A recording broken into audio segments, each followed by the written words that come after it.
Assalamualaikum warahmatullahi wabarakatuh. Selamat pagi dan salam sejahtera untuk kita semuanya.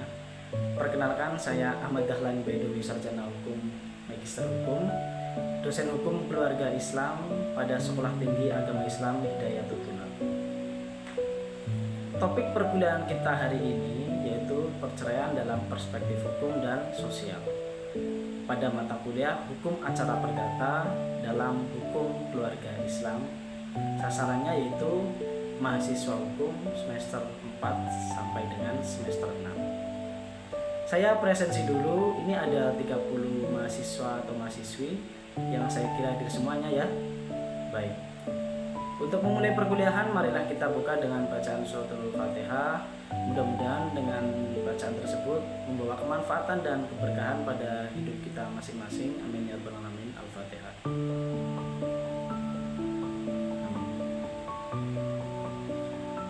Baik, hari ini kita akan membahas salah satu tema yang sangat penting dalam kehidupan masyarakat, yaitu perceraian. Fenomena ini tidak hanya berdampak pada pasangan suami istri, tapi juga anak, keluarga, dan bahkan stabilitas sosial. Pertanyaan pembuka untuk mahasiswa. Yang pertama, apa yang kalian pahami tentang perceraian? Yang kedua, menurut kalian, apakah perceraian adalah solusi atau masalah?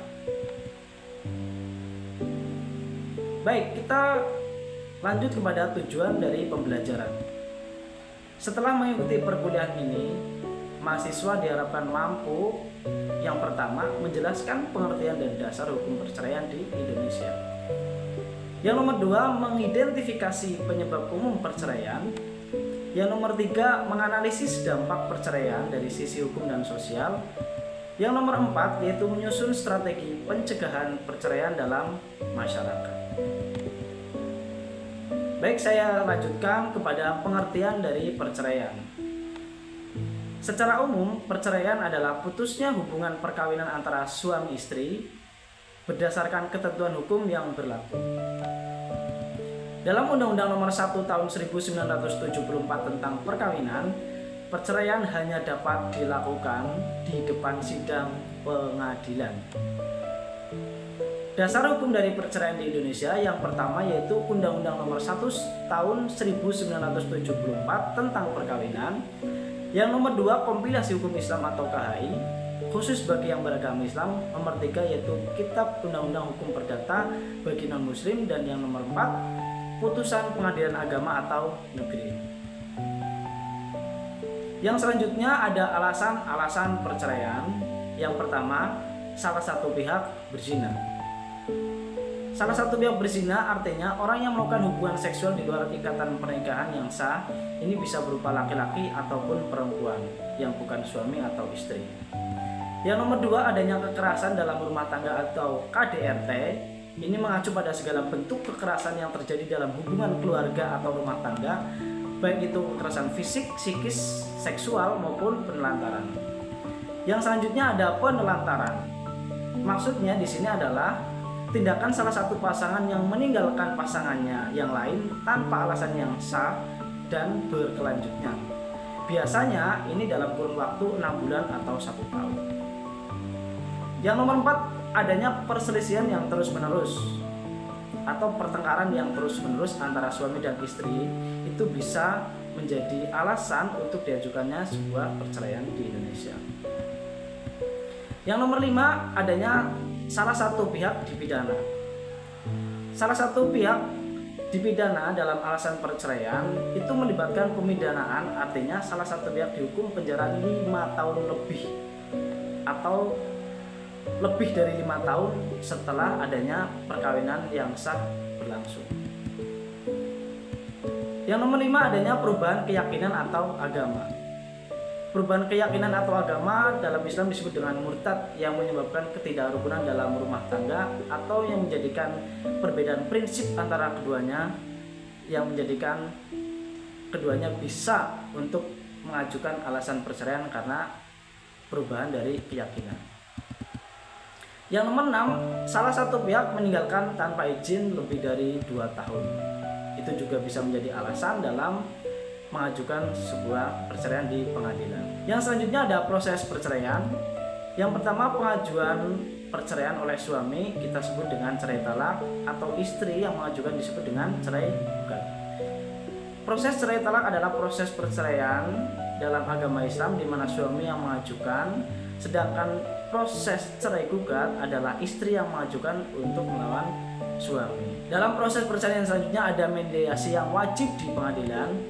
Mediasi dalam proses perceraian di pengadilan upaya perdamaian yang wajib dilakukan sebelum gugatan cerai diperiksa oleh hakim. Dasar hukumnya ada Perma nomor 1 tahun 2016 tentang mediasi. Tujuannya mediasi yaitu salah satunya menciptakan kesepakatan antara pasangan yang ingin bercerai, mencegah berlarut-larutnya proses perceraian. Lalu yang selanjutnya ada proses pembuktian di persidangan. Maksudnya di sini meliputi pengajuan gugatan, yaitu setelahnya adalah mediasi, pemeriksaan saksi, pembuktian dan kesimpulan, kemudian putusan. Dan yang nomor 4 adanya putusan cerai oleh pengadilan. Putusan cerai oleh pengadilan adalah tahap akhir dari proses perceraian yang diputuskan oleh hakim dalam persidangan. Demikian proses dari perceraian. Sampai sini yang ditanyakan? Cukup, baik. Terima kasih. Akan saya lanjutkan pada dampak dari perceraian. Yang pertama terhadap anak secara psikologis atau pengasuhan dan juga pendidikan.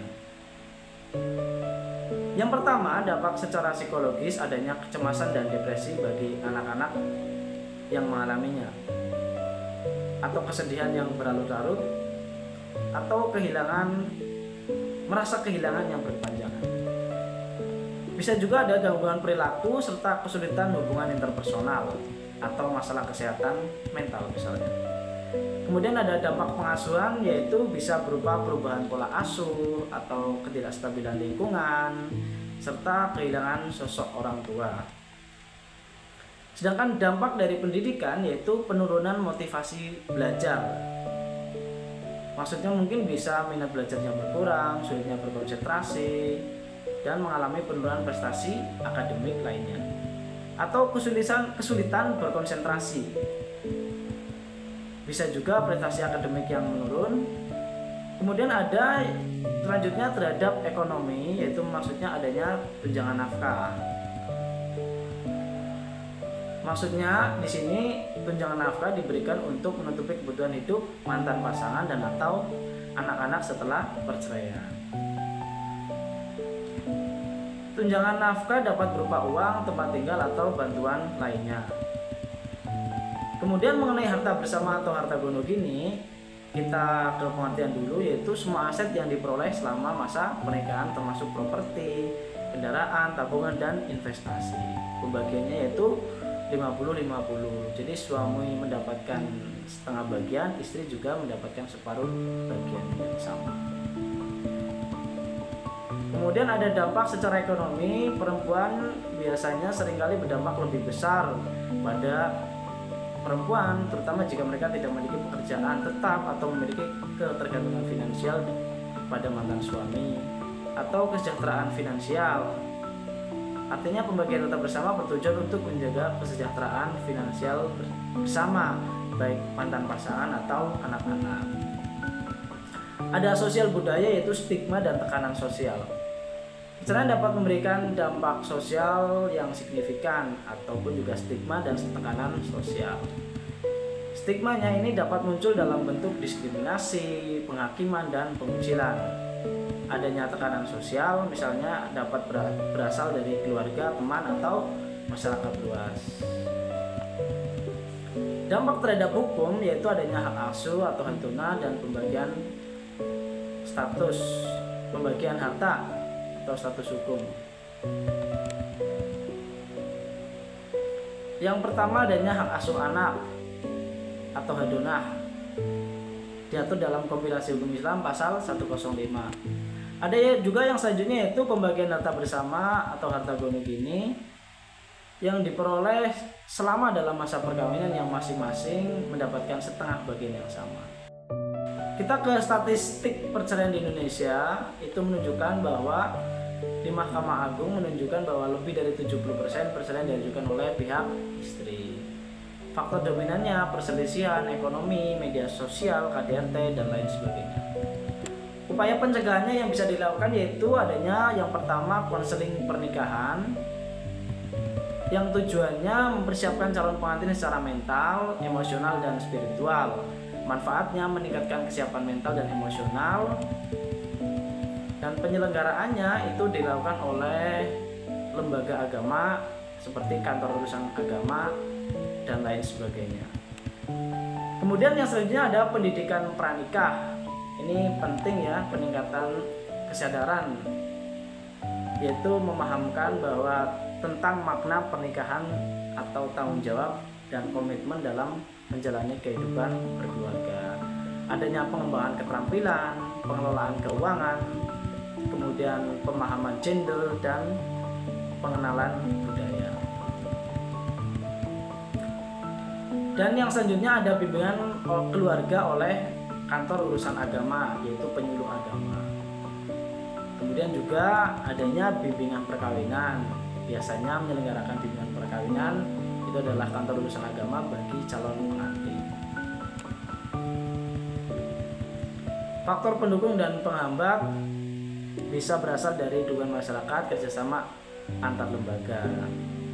Faktor penghambatnya bisa berupa kurangnya kesadaran masyarakat, perbedaan pemahaman agama, dan masalah ekonomi. Dengan upaya tersebut, KUA dan penyuluh agama berperan penting dalam menciptakan keluarga yang harmonis dan mencegah terjadinya perceraian di Indonesia. Kemudian ada yang terakhir yaitu intervensi tokoh masyarakat, yaitu memberikan nasihat dan bimbingan, mediasi, pencarian solusi alternatif, membangun kesadaran tentang pentingnya keluarga, dan membantu pasangan mendapatkan bantuan profesional. Baik, sampai sini ada yang ditanyakan? Baik, saya lanjutkan pada diskusi untuk studi kasus ya. Saya sedikit menjelaskan, ada studi kasus seperti ini misalkan. Seorang istri menggugat cerai karena suami tidak memberikan nafkah lahir selama 1 tahun dan tidak pulang ke rumah. Pertanyaannya adalah, apakah alasan ini sah menurut hukum? Yang kedua, hak apa saja yang bisa diminta istri kepada suami? Yang nomor 3, bagaimana posisi anak dalam kasus ini? 3 pertanyaan yang bisa didiskusikan secara bersama-sama. Baik, saya simpulkan pada perbicaraan ini, perceraian adalah jalan terakhir yang ditempuh ketika rumah tangga tidak bisa dipertahankan. Sebagai calon praktisi hukum atau akademisi, kita perlu memahami aspek hukumnya secara utuh sekaligus memiliki kepekaan terhadap dampak sosialnya. Saya berikan tugas kepada teman-teman mahasiswa di sini. Tulislah esai 2 halaman mengenai strategi pencegahan perceraian di era digital. Silakan dikumpulkan dan diketik seperti biasa dan dikirimkan ke alamat email saya. Baik, untuk pertemuan kali ini saya kira cukup. Terima kasih untuk semuanya. Mohon maaf bila ada kesalahan dan kekurangan. Sampai jumpa di pertemuan selanjutnya. Jangan lupa terus belajar. Saya akhiri. Wassalamualaikum warahmatullahi wabarakatuh.